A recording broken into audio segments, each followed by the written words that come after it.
Welcome to the first episode of the Heller Good podcast. We focus on evolving the way that we look at health. So as a beginner, you can skip all the hard parts and learn from decades of experience from others. My name is Michelle Heller and I am your host. So let's get started. Today's episode is all about the triad and flipping your state. So let me delve into how we got here. Years and years ago, I went to a Tony Robbins seminar. And for those of you who have gone to Unleash the Power Within and have walked on fire, it is amazing. I got really sick afterwards, but that's not the point. There's all these things, and I was in this auditorium arena with thousands of people who was like they knew everything that he was saying, and it didn't sink in. Most of it didn't sink in until years later. But looking back on that, it's nice to access everything we have on the internet. So I found a podcast, on Spotify, of Tony Robbins. Highly recommend it. I'll put the link in the show notes so that you have it. If you want some extra motivation or like rah, it's fantastic to listen to while you're walking, or if you just need someone with a lot of energy to juice you up. So when we're talking about flipping your state or flipping where you're at, I kind of took what he puts together, which is in a triangle, of changing three things: your focus, your physiology, and your language. And a good way to remember it is FLP, flip. Like flipping the script, flipping how you feel. And if you know who Tony is, he snaps a lot, he claps a lot, he yells a lot. It's crazy. But it's like, think about if you do these things, like join me. 100% all in, right?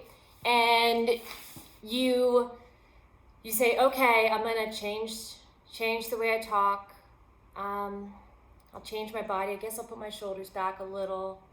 And let's see. I guess I'll change on what I'm focused on. Oh, what's that? Something shiny? Squirrel? Right. You're not alone. That's not going to flip your state. That's not going to get you into the ho-ho holiday spirit. And even if you have had the worst year ever, which a lot of people have had it really tough, but the only thing you can control is yourself, is within that triangle. But I guarantee, just like Tony did, if you change those three things, you will change how you're feeling. But you have to commit 100%. You have to commit 300%. Mathematicians out there are like, that doesn't exist. But that's okay. Who cares? This is your world right now, right?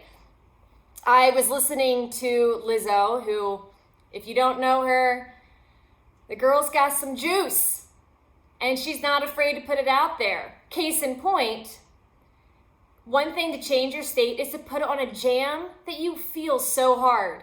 Whether that's something from your childhood, your teenage years, 20s, or something that just came out that just gets you going and makes you want to move.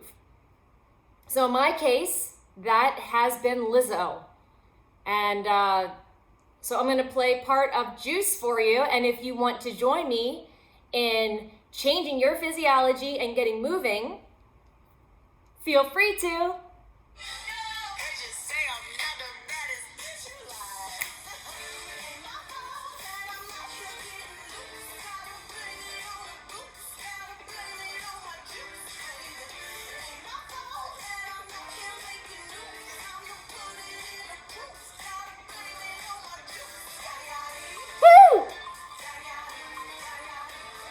Blame it on my juice, baby.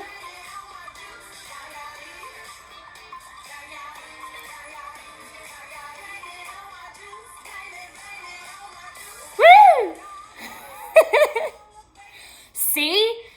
I don't know about you, but if you join me dancing to some juice, I bet your juice is running, your adrenaline's pumping, unless you don't like that music, which I don't think we can be friends. But that's okay. Can't be friends with everybody.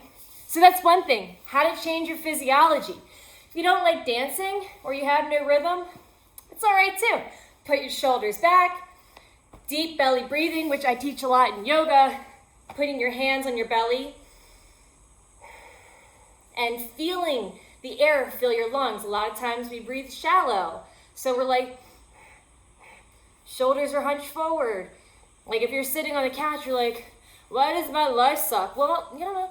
Maybe try standing up and put your shoulders back and walk around a little bit. You'd be surprised. Just changing that one thing, how can it affect the moment? We don't want to affect the moment, right?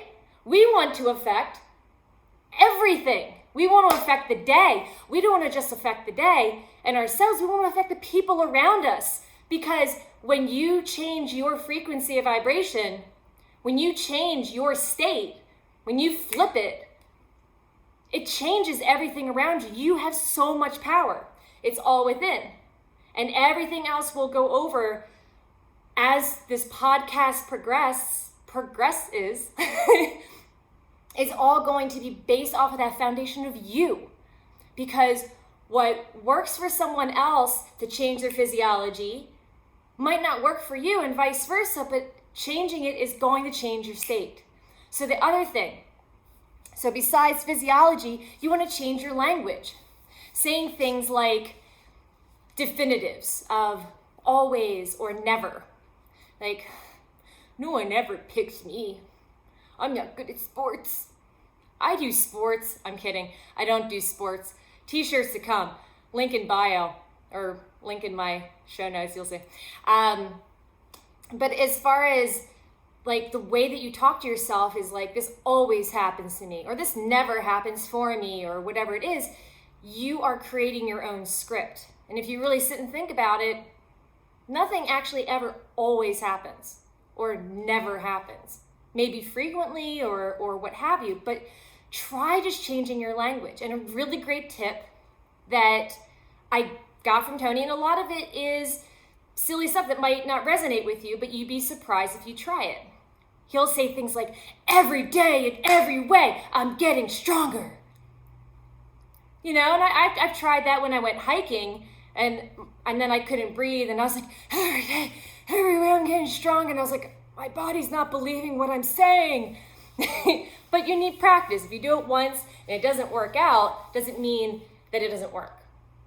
But a really good practice to have to change your language is just notice, pay attention. So you've already changed your physiology, you're standing up straight, you're breathing in your belly, maybe the sides of your mouth turn up. Try it. Huh? It's so good, right? It's so good. And if you change your language and you're like, you know, I'm really grateful. And whenever I meet people, I have a talent of seeing the best in them. I bet you'll start seeing the best in everybody if you say that all the time. Right? So when we change the way we speak to ourselves, when you look in the mirror, instead of being like,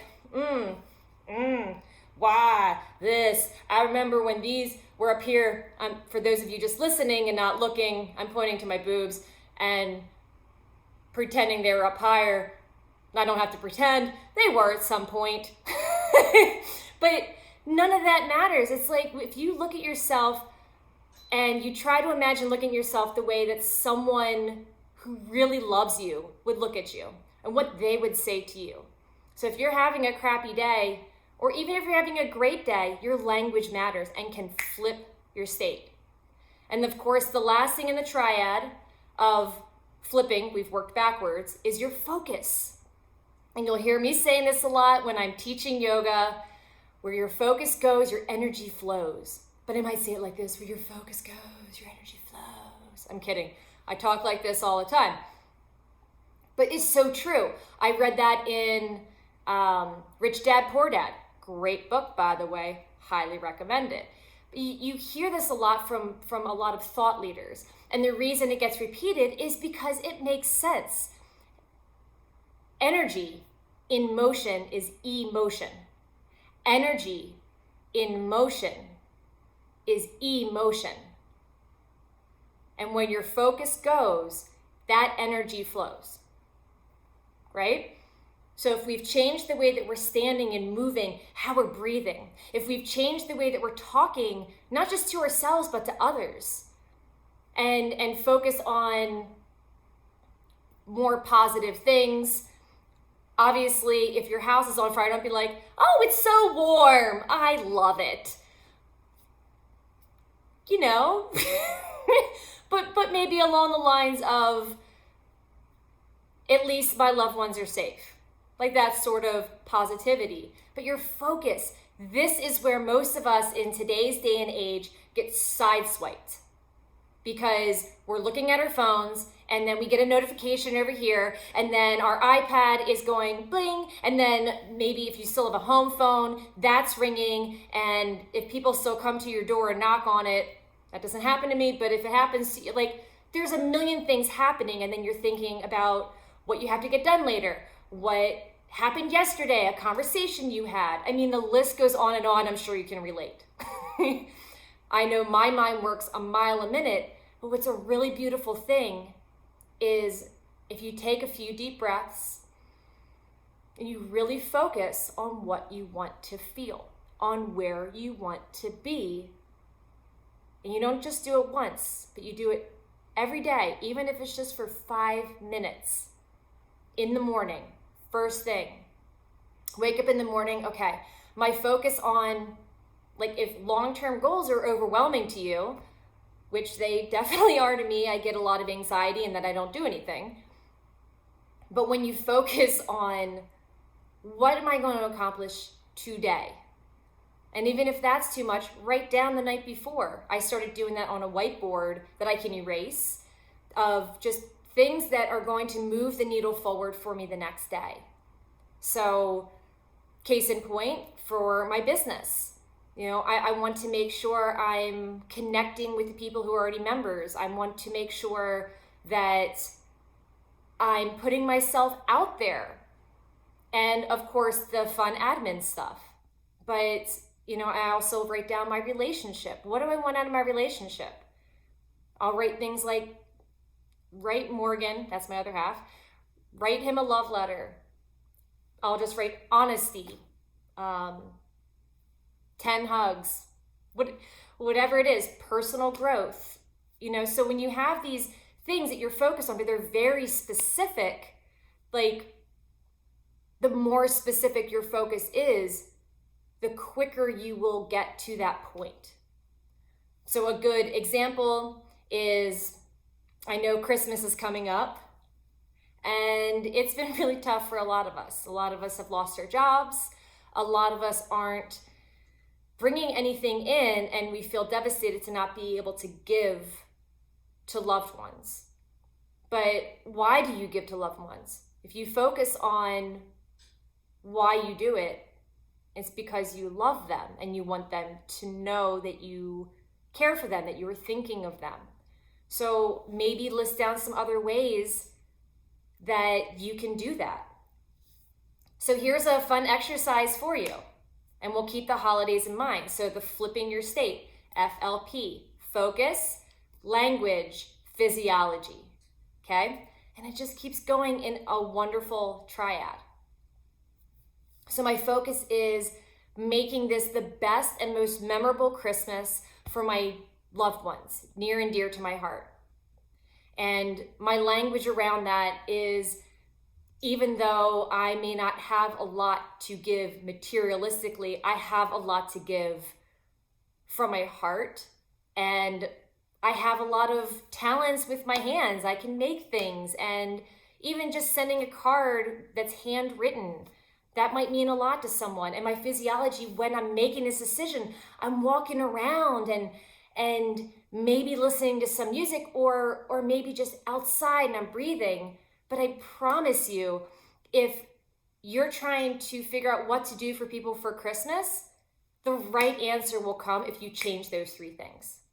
The right answer for you will happen. And notice if you start to go into a negative thought pattern, Where are your shoulders? How are you breathing? What are you saying to yourself? Change it. And again, this isn't going to just be like, oh, nailed it. It's going to take practice. So between this episode and next week, I challenge you to practice this. And obviously, I love your feedback. If you like this episode, feel free to share it with people, and your reviews, your ratings, comments. I read every single one of them. Or, well, since this is my first podcast, I will read every single one of them. And it was a pleasure to connect with you. I hope you guys have an amazing rest of your day, and I'll talk to you next week.